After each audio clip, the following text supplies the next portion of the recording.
Смотрите, какой взрыв! Ё-моё! Уходим!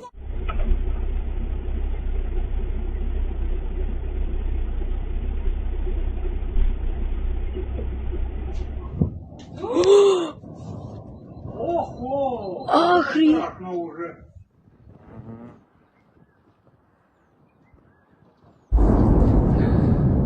Ой-ой-ой. Сейчас еще один вон. Угу.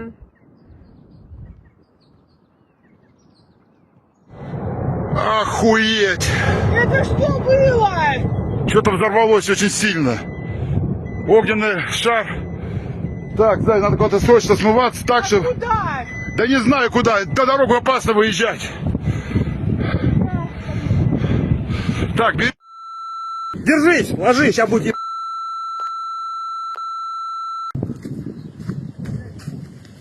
Уйди сейчас.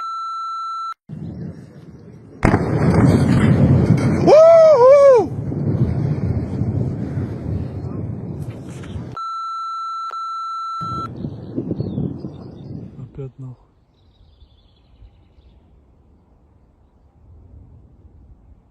Пиздец.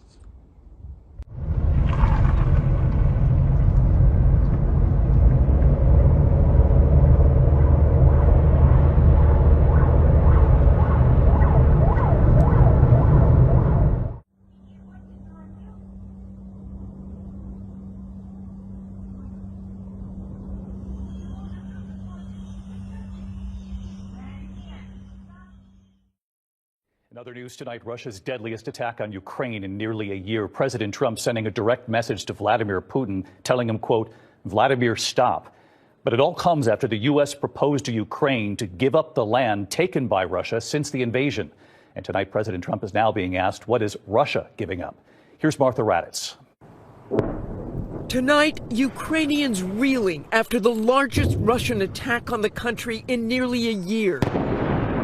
Missiles and drones striking the capital, Kyiv, leaving at least a dozen dead and more than 100 wounded. An attack that prompted President Trump, whose administration is trying to broker a peace agreement, to directly call out Russia's President Vladimir Putin, writing on social media, Vladimir, stop. And then from the Oval Office, I didn't like last night. I wasn't happy with it. And we're in the midst of talking peace, and missiles were fired. the strikes coming just hours after Trump lashed out at Ukraine's President Volodymyr Zelensky for rejecting the U.S. peace proposal that would prohibit NATO membership for Ukraine and would force Ukraine to give up land that Russia has seized since its invasion, in addition to giving up Crimea. Zelensky saying, "We will negotiate, we will not surrender." Today, in a meeting with NATO ally Norway, Trump was asked what concessions he is asking of Russia, the country that invaded Ukraine. Stopping the war, stopping taking the whole country. Pretty big concession. Certainly not a big concession in the eyes of President Zelensky, who would have to allow Russia to keep land it seized illegally. Zelensky saying there must be real pressure on Russia to stop this. Russia continues killing civilians. That means Putin is not afraid. President Trump was asked today if there was a deadline to reach a deal after his vice president said the U.S. would walk away if there was not a deal soon. Trump said he has his own deadline, and after that, he said we're going to have a much different attitude. David? All right, Martha Raddatz in Washington for us tonight. Martha, thank you. I do want to get you back to this breaking news that we are following involving the Russia-Ukraine war. Take a look at this video just coming in. This is from Fox News Edge, and you can see a fire burning there as a senior Russian military officer was killed by a car bomb. Russia's top criminal investigation agency releasing the information, but very limited information at that. The investigative committee said that Lieutenant General Yaroslav Mashkalik, a deputy head of the main operational department in the general staff of the Russian armed forces, was killed by an explosive device that was placed in his car just outside of Moscow. The committee did not mention any possible suspects who they believe could be responsible, but the attack does follow the killing of Lieutenant General Igor Kiryov, who died on December 17th when A bomb hidden on an electric scooter parked outside his apartment exploded as he left for his office. The Russian authorities blamed Ukraine for that killing. Again, the latest killing here, no one has been blamed. Russia has not pointed any fingers, but important to note that U.S. envoy Steve Witkoff is expected to meet today with Russia's President Vladimir Putin. It's not clear if we're going to get any sort of feed of that, but if we do, any images, any news conference, we'll bring that to you here on Live Now from Fox. But that meeting comes one day after President Trump offered rare criticism of Vladimir Putin, urging the Russian leader to, quote unquote, stop after a deadly barrage of attacks on Kyiv. That is, of course, Ukraine's capital. Quote, I am not happy with the Russian strikes on Kyiv. Not necessary and very bad timing. Vladimir, stop. 5,000 soldiers a week are dying. Let's get the peace deal done. That is the post from President Trump on his Truth Social platform. Russia struck Kyiv with an hours-long barrage of missiles and drones. At least 12 people died and 90 were injured in the deadliest assault on the city since last July. President Trump's frustration is growing as U.S.-led effort to get a peace agreement between Ukraine and Russia has not made any progress. The comments about Putin came after Trump lashed out at Ukrainian President Volodymyr Zelensky on Wednesday and accused him of prolonging the, quote, killing field by refusing to surrender the Russia-occupied Crimean Peninsula as part of a possible deal. Russia illegally annexed that area in 2014. But again, we are just getting information coming in from Russia's top criminal investigation agency confirming that a senior Russian military officer has died by a car bomb. This is some of the video coming in from Fox Edge right now showing the fire burning in that vehicle. As we get more details on all of this, we will make sure to bring that to you here on Live Now from Fox. On the outskirts of Moscow, early morning peace is shattered. A Russian general killed by a car bomb. It's the second similar attack in recent months, and the Kremlin is again blaming Ukraine. How are you, Mr. President? Fine, just fine, thank you. Hours later, further attempts to secure a ceasefire. US envoy Steve Witkoff sits down with President Putin for the fourth time since February.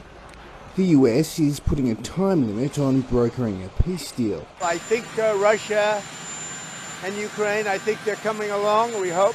Very fragile. President Trump stating Kyiv must concede territory as part of any agreement.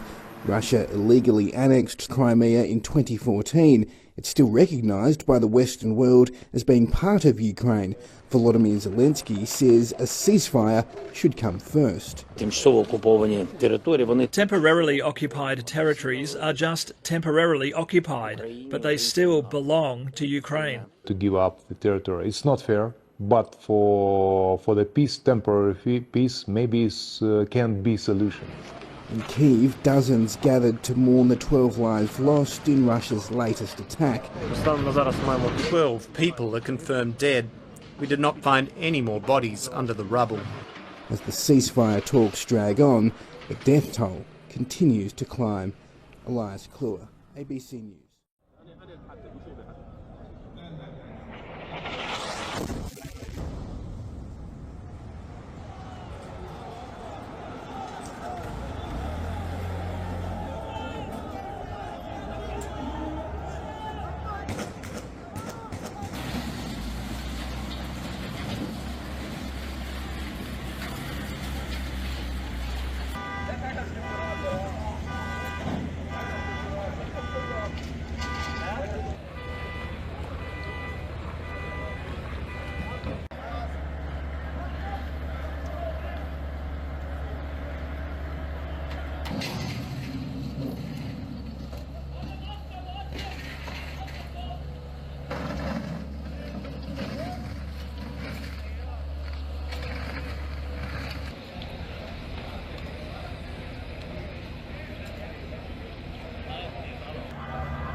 Some breaking news for you now, coming from Iran. There's been a massive explosion at a major port in the south of the country.